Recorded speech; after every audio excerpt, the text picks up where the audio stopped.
Di ioGioco, dove in questo momento sono seduti insieme a me 3 autori molto famosi e che molti di voi avrete già riconosciuto, perché abbiamo con noi Shem Phillips, Sam McDonald e Zachary Smith, che in modi diversi hanno tutti contribuito a giochi estremamente famosi, per la CHUR Games nel caso di Zachary Smith, ma per la Garphill Games per Sam and Shem. Welcome here. Thank you. So let's start with the interview. And the first question is, how did you start to make this work of game design? So who start on this big family of authors? Who did start the game? This idea to develop games? I think it was about 16 years ago I first started making games. I knew nothing about hobby board games at all. So all of my experience with board games was Scrabble, Cluedo, Monopoly, and I was in my early 20s, and I thought I want to make a board game because I like making board games. And so I just went out to make one board game and then did that, and thought maybe I can do another board game. And then for 6 years, I basically did that, trying to make a game, lots of small card games and more family games. And then eventually when Kickstarter came to New Zealand, I was able to put my first game, Shipwrights of the North Sea, up on Kickstarter. And from there, that's where Garphill Games has kind of grown and now what most people know us for. So. Quindi ha iniziato sostanzialmente conoscendo poco del mondo del gioco, quindi giochi classici come Scrabble, e poi ha scoperto che esiste poi tutto un altro mondo che tra l'altro è anche poco conosciuto in Nuova Zelanda. So New Zealand is not a country of a big board gaming. Yeah, it's been growing a lot in the last 15 years. It's growing, but it's, okay. Yeah, still very new. Ciononostante quello che loro sono riusciti a realizzare con Garphill Games è stata una cosa quasi eccezionale, e ne parlavamo poco prima dell'intervista, è stata molto così facilitata dal crowdfunding. So your big start on the let me say game design job is arrived thanks to the crowdfunding project. So thank you to Kickstarter, basically. Definitely, yeah. So you start from there. Yeah. Okay. Which was the idea you have to develop trilogies? So you are well known for the first trilogy of the North, that has been followed by another trilogy from the West. So Architect, that is also arrived in Italy as with the fewer games. So Architects, Paladins, and the other one is Viscounts. Okay. So that was the first trilogy that we had in Italian language, and has been followed by another trilogy from the South. So why this kind of idea? So how did you define that this was a good strategy to produce game with same graphics, same design, same illustration, so quite similar? The first game I made was Shipwrights of the North Sea. That was just my first try at making a Viking board game, and I had no ideas of doing a trilogy at all. So I just want to make one game called Shipwrights of the North Sea. And when that did fairly well on Kickstarter, people were saying, hey, these ships are cool, they're fun, but why can't we go raiding? Why can't we use these ships? So that got me thinking maybe I'll do a second game about raiding. And in my mind, doing 2 games is kind of like, let's do 3 games, make a trilogy. And of course, with the North, I thought, well, maybe I can do an East or a South or a West trilogy later.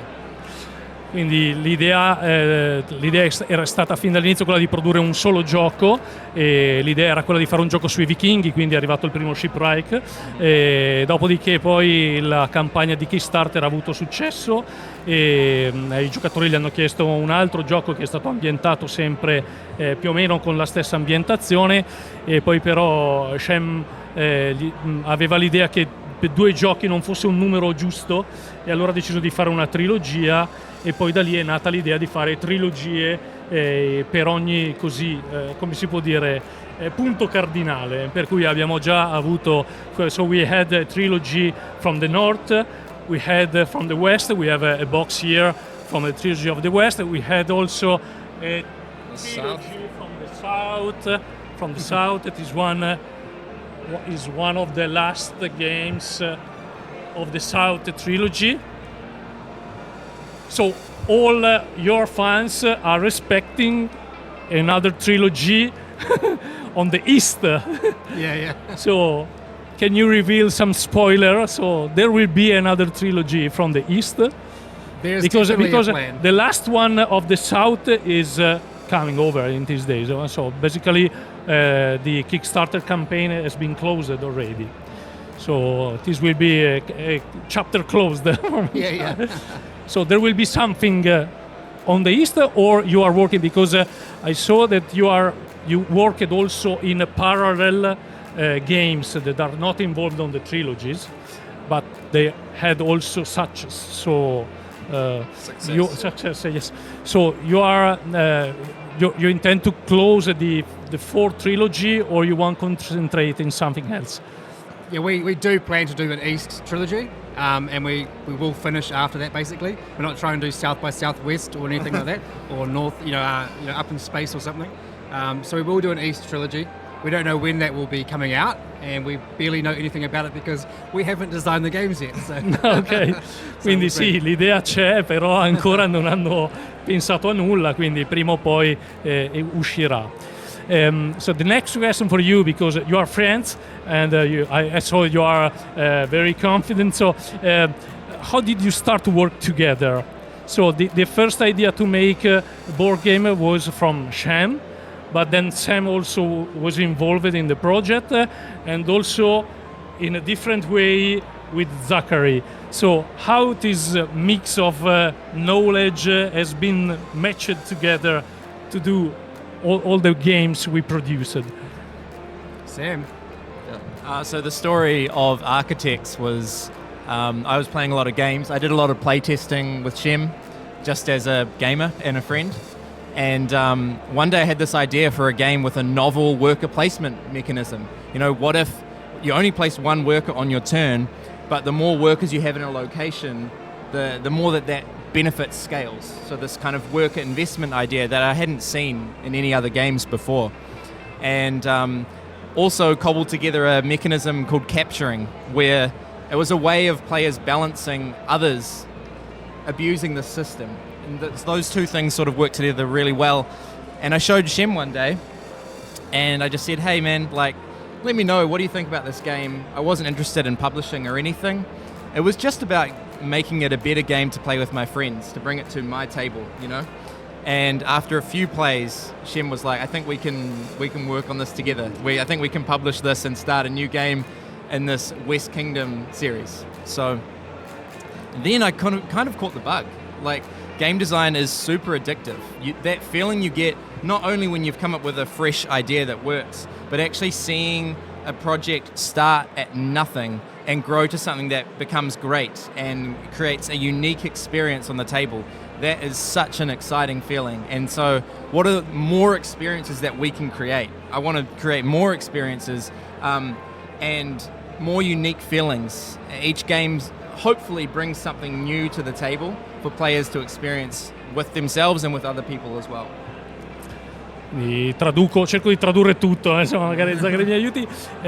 Lui ha lavorato tanto come playtester insieme a Shem e poi ha avuto un'idea molto particolare, proprio che ha generato poi il gioco Architetti del Regno Occidentale, che era un particolare piazzamento di lavoratori che lui non aveva mai visto ancora in nessun gioco, e quindi ha cominciato a proporre l'idea e hanno cominciato a giocare a questo gioco fin quando Shem l'ha ritenuto un gioco, l'idea base che poteva generare la nuova trilogia. Sì, e penso che è una cosa importante di aggiungere della storia che ha raccontato Sam è che quando lui l'ha portata da Shem non aspettava che Shem lo pubblicasse, lui la portava semplicemente perché ci giocava con i coinquilini e voleva migliorare il gioco, e poi è stato Shem a decidere che c'era la potenzialità per fare un gioco da tavolo. E diceva sempre Sam che questo mondo è fatto proprio così, cioè che l'idea è quella di portare sempre nuove esperienze per i giocatori, e più si affina questa capacità anche di creare qualcosa di nuovo, più si riescono a creare giochi che riescono a portare nuove esperienze o far sperimentare nuove dinamiche ai giocatori che effettivamente sono sempre affamati di novità. So we very know, because I am also a game player, that all the players are every time needing of something new, even if it's the same mechanism but used in a little different way that create a new dynamics. So we are focused and interested on something new. So thank you very much. Dico io come sono coinvolto io, direttamente certo. in italiano? Sì, va bene, grazie. Allora io parlo direttamente in italiano perché abito in Italia da 9 anni, ma sono neozelandese, sono dalla stessa città di Sam, che Shem comunque abita a 30-40 minuti di distanza. Però sono venuto in Italia quando avevo 22 anni e ho giocato sempre i giochi da tavolo quando ero piccolo, tipo Risico, Catan, eccetera, però ero più per i videogiochi, anche creare mappe su scenario su Age of Empires 2 per esempio, quindi mi piaceva quella parte di creare, ma finché sono tornato in Nuova Zelanda dopo i primi 2 anni in Italia sono arrivato proprio nel momento che loro facevano i playtest di architetti proprio, e quindi essendo un buon amico di Sam ero contento di andare lì a giocare con loro e ho visto, come si dice, dietro la tenda, nel senso ho visto il dietro, come un gioco viene formato, e questo mi ha appassionato perché era proprio una bellissima esperienza di testarlo, vedere i problemi, cioè risolvere i problemi, pensare di come potevi migliorarlo, e quindi questo mi ha portato di iniziare a provare a creare giochi con poco successo, perché io lavorando da solo sono scarsissimo, ma poi Sam sapeva che sono un giocatore che mi piacciono molto i giochi con il conflitto diretto, con tante interazioni, e lui aveva l'idea originale per questo gioco qui, ma anche lui è uno che gli piace disegnare insieme a qualcun altro, quindi ha detto: senti, vuoi lavorare su questo progetto con me?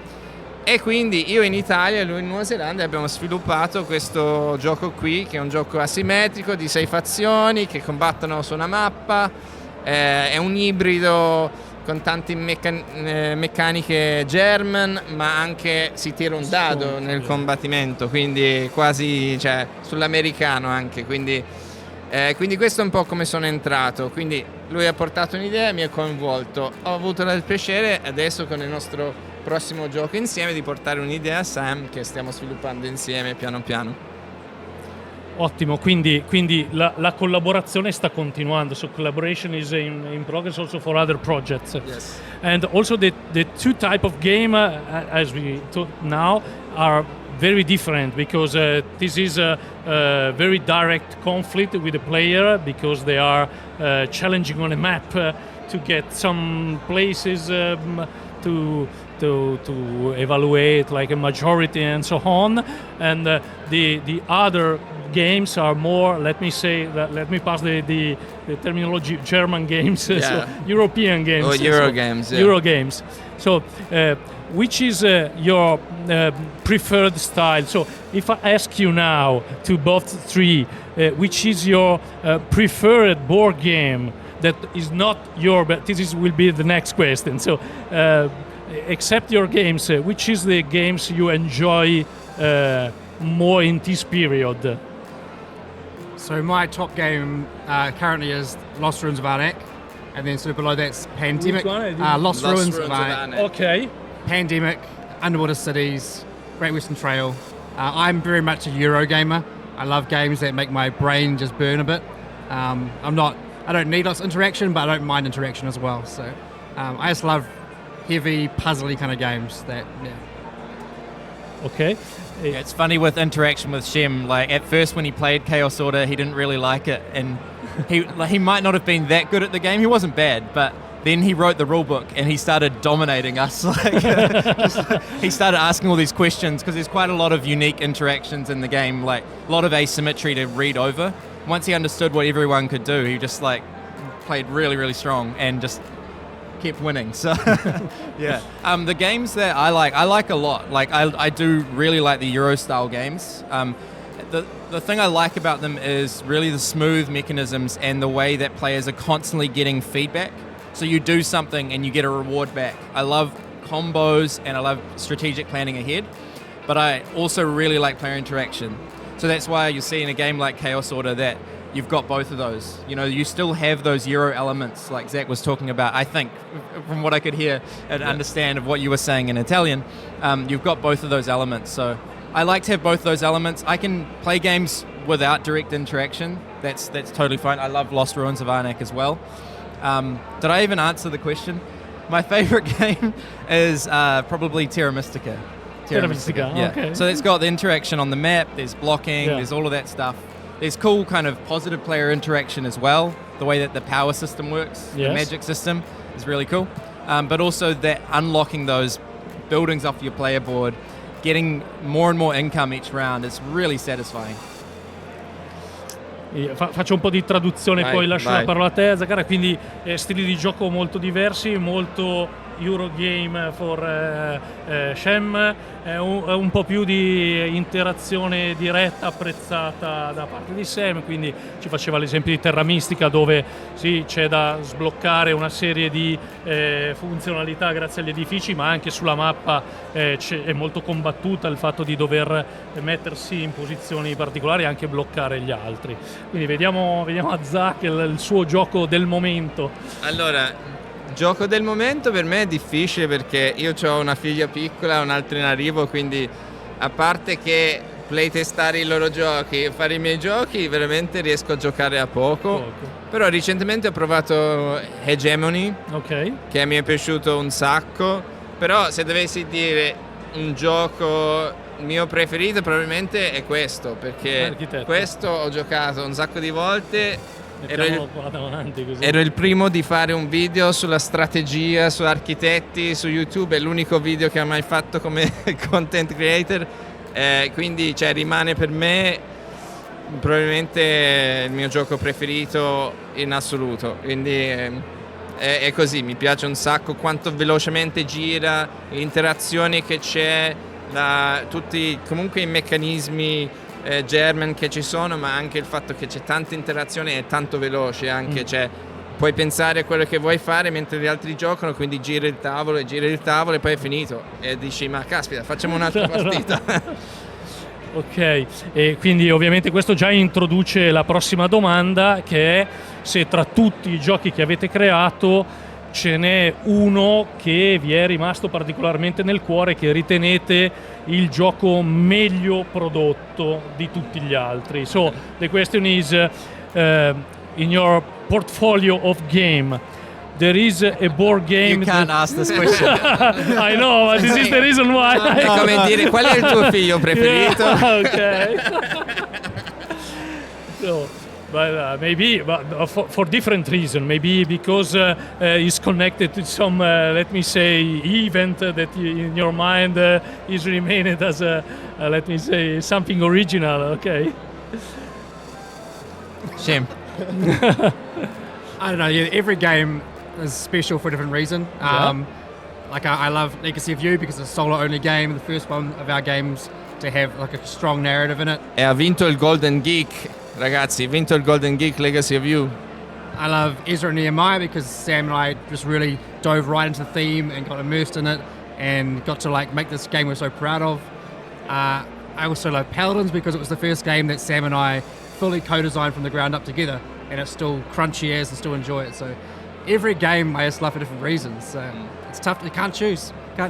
Quindi niente, la risposta è semplicemente non si può rispondere perché ogni gioco ha le sue particolarità, ha le sue caratteristiche, ce ne ha raccontate una serie, quindi chiaramente ognuno ha delle particolarità che lo rendono in qualche modo unico. Yeah, it's a hard question. I don't have a favorite, but there are, as Shem said, lots of special memories with all of them.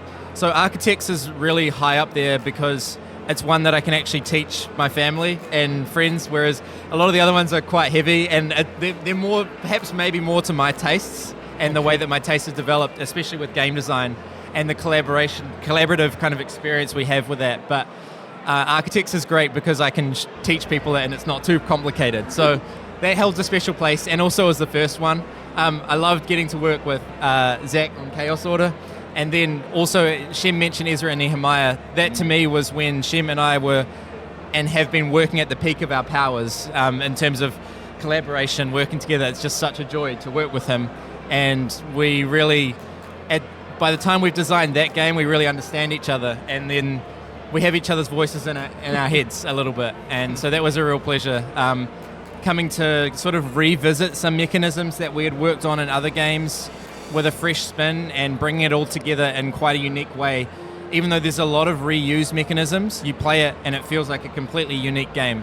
So that's not out yet, but that's up there as well. That's worth noting. Yeah. So, la risposta è sostanzialmente la stessa, dice sì, Architetti ha il vantaggio che pur essendo un gioco sufficientemente profondo è estremamente facile da spiegare, quindi come caratteristica sua unica c'è stato modo di giocarlo anche tanto perché era facile da spiegare, ma questo lo rende solo una sua caratteristica che non lo rende diverso da tutti gli altri giochi unici e interessanti che hanno realizzato.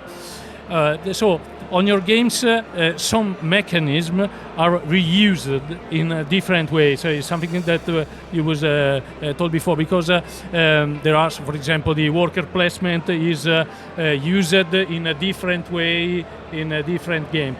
So how you are in your work searching for something completely new, so let me say a disruptive innovation, instead of try to make an innovation more like an increase, so reuse is incremental, yeah. So reuse of the same elements to create something new. Because let me say, in the last 10 years we had some disruptive innovation like the legacy games, or now, I don't know if also in New Zealand is so famous, the escape room games. So it's something like a trend. And you are trying to find something really completely new, or you prefer to try to re-elaborate and create a new experience for the, let me say, same building blocks that do most of the games, basically, as we know. We tend to lean towards that second category where we're using known building blocks like cards and dice and workers, mechanisms that people know. Innovation is it's a double-edged sword, because it's lovely to have a new experience. It's something that's really unique and novel, but that's something that people aren't familiar with, and so they have to learn. And so it means that playing for the first time they don't have anything to kind of compare that to, because it's completely unique and novel. So having something like a die that people know, they understand the 6 pips, being able to roll it, whereas if you introduced a new component that works in a unique way, players might not have that same recognition from the start. So even though we always want to try and innovate in some ways, you don't want to go too far to completely alienate people and have to learn a whole new language and a whole new thing. But I'll speak to one of the games. One of the ways that we tried to innovate with the South Tigris trilogy, Shem said from the start, we like to have a little bit of restriction, because a little bit of restriction actually helps us to go, okay, which direction are we going in? And we like to have some mechanical hooks, so some sub-themes amongst the games that we kind of repeat, but do in different ways. So in the West Kingdom, we had the virtue and corruption kind of theme. You could get debts, but we had a slight different debt mechanic in each of the games. So right from the start, Shem said for the South Tigris, what if we make this a dice trilogy?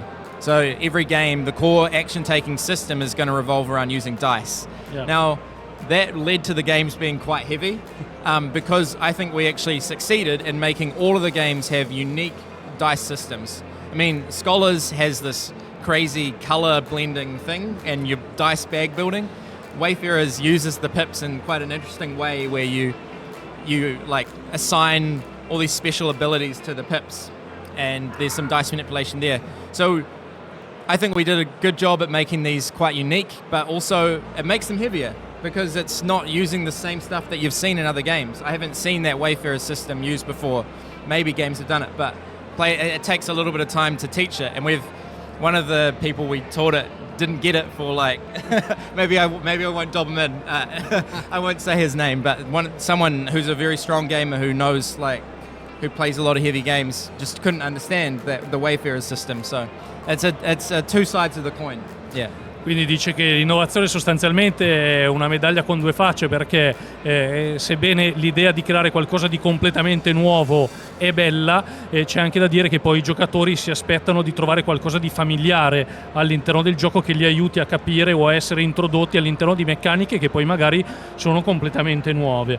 E quindi loro tendenzialmente, per dare questa come si può dire, tranquillità anche al giocatore che si ritrova elementi un po' conosciuti, preferiscono creare, partendo da mattoncini un po' più noti, meccanismi che però sono sempre diversi, utilizzati in maniera diversa. Faceva quindi degli esempi, ad esempio di Wayfarer of South Tigris, che usa un sistema di dadi che è completamente diverso, anche abbastanza complesso, che è un po' il rischio di quando si riutilizzano meccanismi con le stesse modalità, per cui lui diceva tutta la trilogia del Sud sostanzialmente è realizzata con i dadi, però per riutilizzare quello stesso meccanismo in modi sempre diversi, alla fine il meccanismo sia un po' complicato fino ad arrivare a diventare insomma anche difficile da capire, però esaurendo un po' tutte le modalità secondo loro innovative con cui i dadi si potevano utilizzare.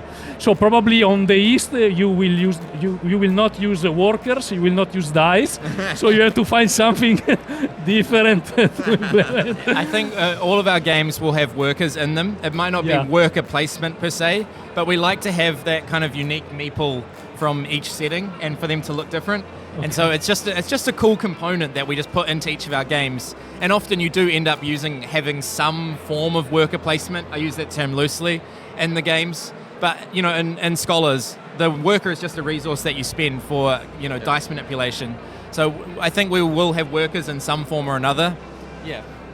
Quindi ok, i lavoratori ci saranno ancora, ci saranno, usati in modi sempre diversi, esatto, magari i meeple. Diventa una risorsa, ma saranno i meeple.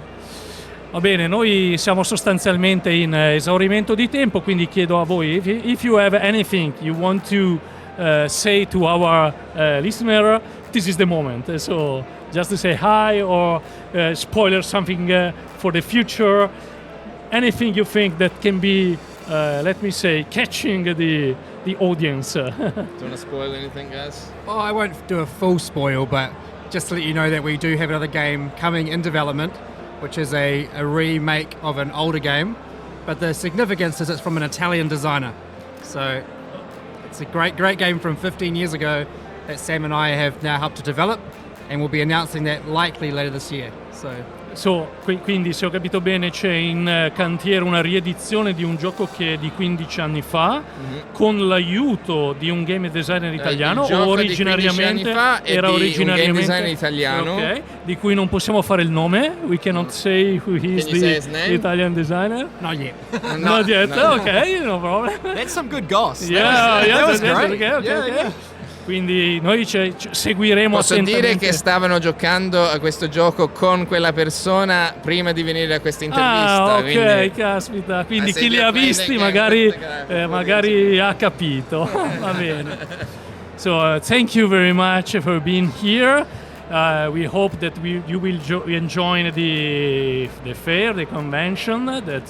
So we are pleased to have here as our, let me say, come si dice, guests. Okay. So thank you very much and bye. Thank you. See you. Thank you you so very much. Ciao a tutti, alla prossima.